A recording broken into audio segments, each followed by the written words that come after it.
Okay, so today you're going to be doing the planning the trip uh, project, which is I'm giving you $2,000. I'm asking you to go to someplace like Expedia or Priceline, or you may need to use other websites to book a flight. You need to go to and from a hotel to stay then a few nights, and then plan something, at least one thing to do each day. In fact, over planning for events would probably be best. So here's my example. So I went to Priceline. Will not allow. I simply decided to pick. I'm gonna go from Dallas to Phoenix. Find a flight. Let it load.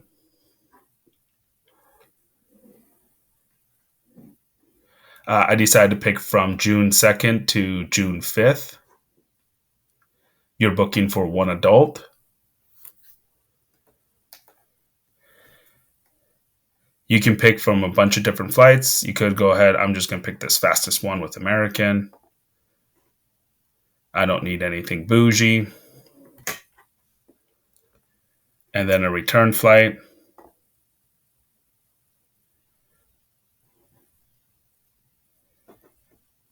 In a second, it'll give you your details. Basically, the biggest thing is I just need to know that you picked an airline. You're going to a certain location, you have a return flight, you have dates, and then you have relatively how much it's going to cost. Like this example, it's $184.64. Earlier example, I think I have a different number down in my example, but you don't have to go all crazy and worry about taxes or bag fees or all this other stuff. I just need a general number. Once you find that, you may need to find a hotel.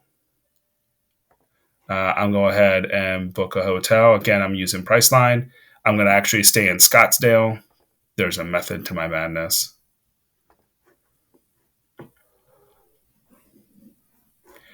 And does say one room, two adults. You can go ahead and change that. You can go ahead and pick whatever you'd like. I think the example I ended up staying at is not here. But you have a bunch of different examples of where you could go ahead and pick to stay. Um, Make sure that you write down how much it does cost per night. So every time I'm doing this, I'm writing this down. So when I booked my flight, I said I'm flying American Airlines. It's on June 3rd. I'm flying back on June 5th. The total flight cost is $184. I'm staying 3 nights. I found a place called Boulders Resort and Spa. It was $156 per night. There are 3 nights because I'm staying the 3rd, the 4th. Oh, I did say the 5th. This is why I should change that to the 6th. Okay.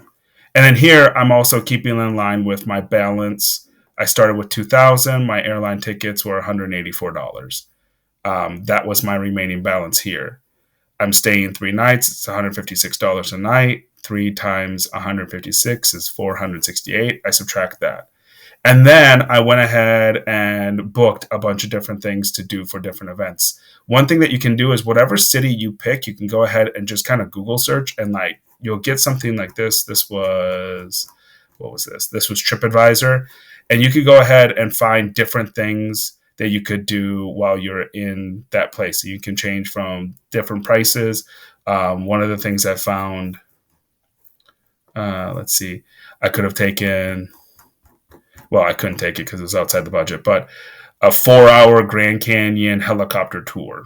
That was $6,000. So that wasn't in my price. But something like this from TripAdvisor, just to find different events. And the goal is for you to find several different events. Again, ideally, I did 3 nights, so I wrote down 5 different events that I could do. And the goal was try to spend as close to that $2,000 mark without going over. So I ended up spending 74 or spending nearly $2,000 and only had $74.36 left over. Don't worry about food or anything like that. Just keep it basic. More interesting to me is where you pick to go to and then what you're choosing to do there. Those are the two big things that I'm looking for. Obviously, you do need a hotel to stay in as well. But that's the planning the trip activity that you should be working on today. Thank you so much.